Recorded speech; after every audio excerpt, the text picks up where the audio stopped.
Aplastic anaemia বলে একটা anaemia আছে এবং এখানে কিন্তু আমাদের যে আরবিসি, ডাব্লিউবিসি, প্ল্যাটেলেট তিনটাই কিন্তু কমে যায়। আরবিসি যদি কমে যায় তাহলে কিন্তু প্রচণ্ড দুর্বল লাগে এবং চলাফেরা কাজকর্ম করতে খুব অসুবিধা হয়, এটা আমরা জানি। এবং ডাব্লিউবিসি যদি কমে যায় তাহলে কিন্তু বিভিন্ন রকম ইনফেকশন হয়, এর ফলে জ্বর আসে, গলা ব্যথা হয় এবং বিভিন্ন রকম সমস্যা দেখা যেতে পারে। আর প্ল্যাটেলেট যদি কমে যায় সেক্ষেত্রে আমাদের রক্ত জমাট যে বাধা, মানে রক্ত জমাট বাঁধতে প্ল্যাটেলেট হেল্প করে, সেটা কিন্তু তখন রক্ত জমাট বাঁধে না, বিভিন্ন জায়গা থেকে রক্তপাত হতে পারে।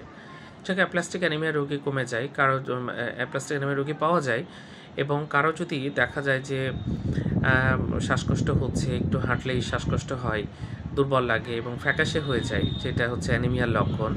এর সাথে যদি বিভিন্ন ইনফেকশন থাকে, জ্বর থাকে এবং গলা ব্যথা থাকে, তার সাথে যদি পাত হয়, অ্যাবনর্মাল রক্তপাত হয়, তাহলে আমাদের অ্যাপ্লাস্টিক অ্যানিমিয়ার কথা মাথায় রাখতে হবে।